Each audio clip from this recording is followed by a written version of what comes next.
Here we are, because we can be. Hi, everybody. Look at this. 10 seconds. Get started.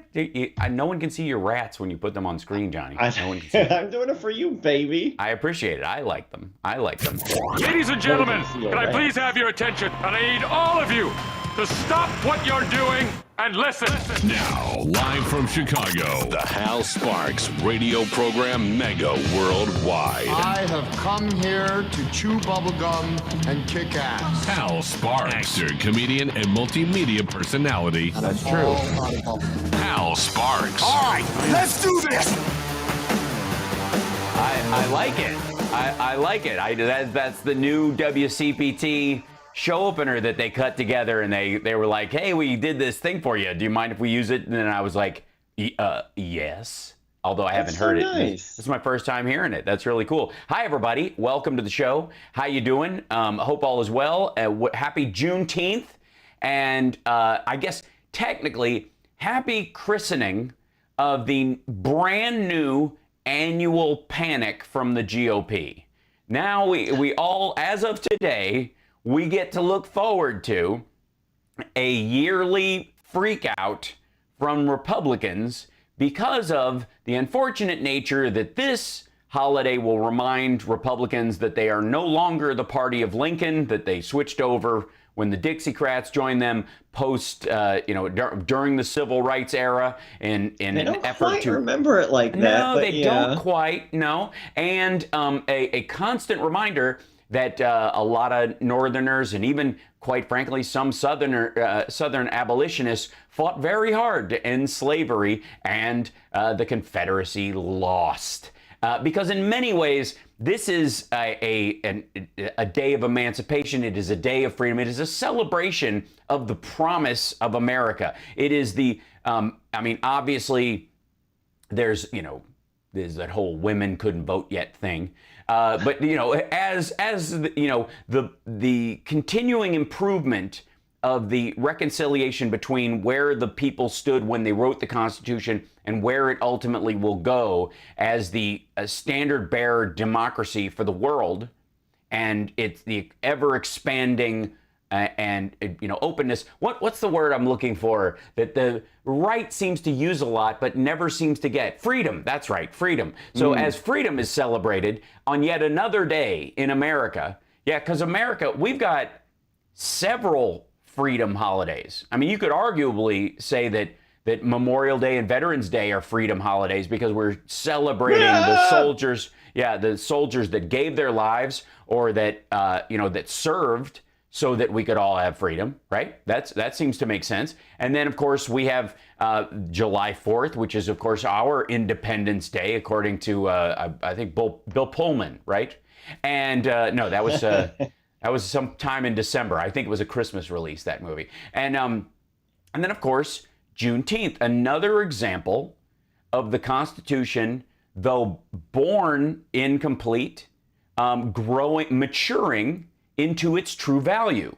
A wonderful holiday and something worth celebrating, unless, of course, you're the crowd that still is mad that you don't get to put chess pieces in the form of Nathan Bedford Forrest and Robert E. Lee statues all over the South, as if you're still in the chess game after you lost.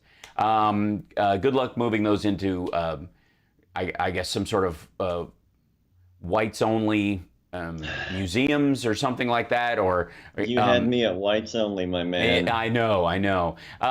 But as I am looking forward to every year the sort of lead up. Do we really need this? I mean, we have it with each of with the history or celebration months. We certainly have it as a part of Pride. I'm sure there will be a back and forth between the Black History Month and Pride, which was originally a day and then a week and then a month and then, the continuing panic. And eventually, by the way, it'll just wash out into, we won't need these.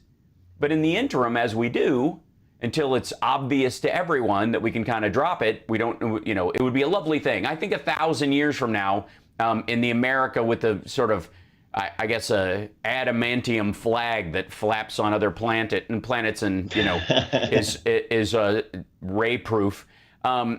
in the future, we won't need these kind of celebrations because we'll be far more educated and live much longer lives, and therefore the maturity of our lives will be more evident to ourselves as we lived as many centuries as we normally live decades right now. The human species will mature into a form where one won't need to be constantly reminded of the sacrifices of others. It will be intrinsically written into our cells as part of our experience. But until then, kind of a good idea to have reconciliation holidays and referential holidays for these big turning points. Now, granted, the right wing always wants us to, what's with this war on Christmas? Jesus's holiday, the day we were all emancipated from death, which I guess technically is Easter. But we got two of those. We got two freedom.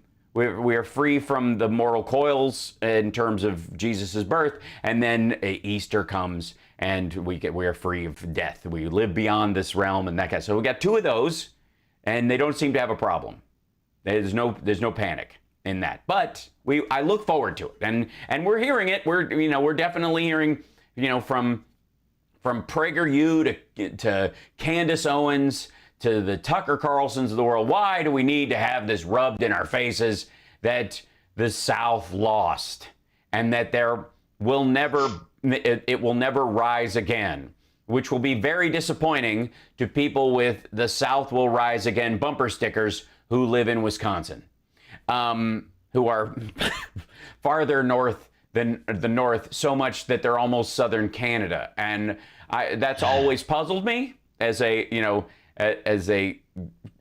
Chicagoan in heart and body, when we would go up to Wisconsin and see the South will rise again bumper stickers on vehicles that were further north than Chicago itself.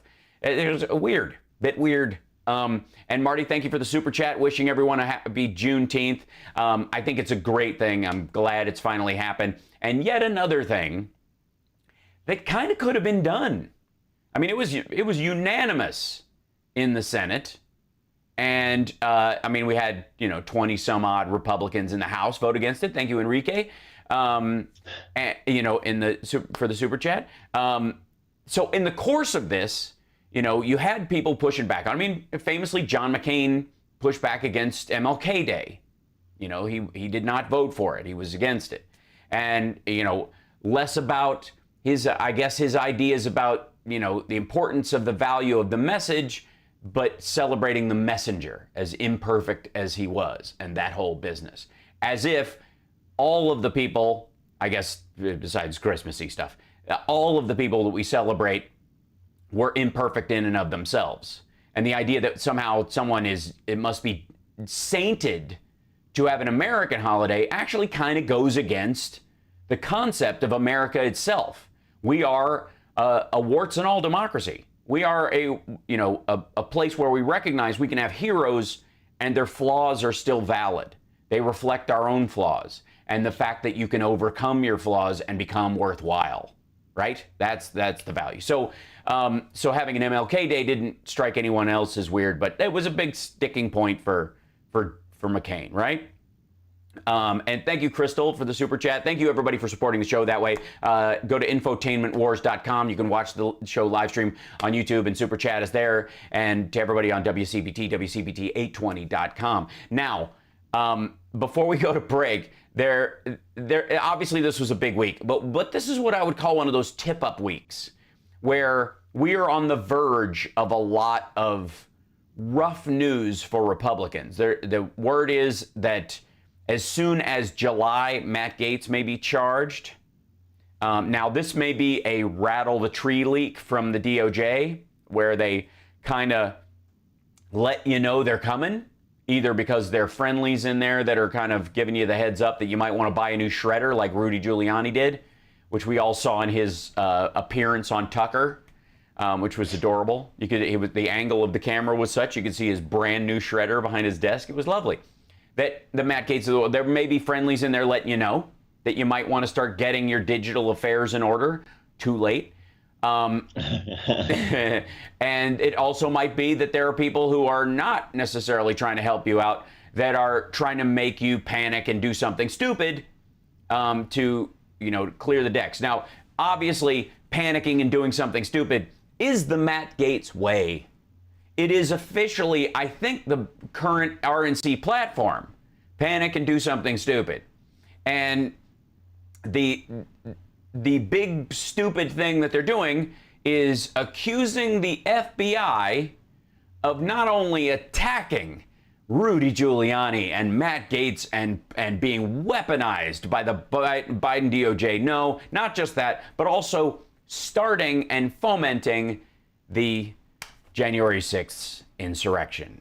We will talk about that a bit and that whole conspiracy theory, along with some of the new anti-vax conspiracy theories that are getting out there that are really gaining ground. And is it because there are that many dumb Americans and I mean citizens of the world, quite frankly, because it's not just here? Or are we getting a little bit of a tip up from the Russian troll farms? Is every dumb idea that finds its way onto the internet getting there naturally, or is it getting a leg up from the Russian troll farms? We're going to talk about that when we come back. It's the Hal Sparks Radio program, mega worldwide on WCPT Radio, Chicago's Progressive Talk. We'll be back right after this. And see. And now. And see. And there. We'll do it live. We'll do it live. I think we're at break. We'll just act as if. Hi, chat room. Welcome, everybody. Champ Biden passed. The audio is out of sync with the... Oh, that's weird. It looks okay on my end, which would be weird. Let me see if this does it. This is messing with everything. Hal, can you hear us? I can hear you just fine. Yes. Okay, now we can hear you. Yes. Oh, did we lose each other for a second? That was weird. Okay. Yeah, we're in break right now, so do your thing. Okay, cool. Let's see. I think we're... am I back in sync now? And then audio is hysterically funny. There we go. It's like a kung fu movie. And then let me see this. See if this goes back, if it fixed it. And then I think what the issue is that you are there twice. Your audio is there twice, which might be a problemo. Because you're in my thing. Yeah, so there might be a temporary... Audio's fine on this one. Okay. And then 3 to 4... Oh, that's a whole chunk. That's weird. Video is 4 or 5 seconds ahead of audio. That's weird. That normally doesn't happen. All right. Now, hopefully... Can you say hi, Johnny? Oh, that's weird. Okay. Okay, hold on. Turn this guy on, right? That. And then hopefully that will... there you go. I mean, technically, yeah, it's going out of my stuff normal, anyways, as far as I can see it. That's so weird. And I can't help. Still out of sync? Rats. Just on that screen or when I'm by myself, guys? When I'm alone, is it okay?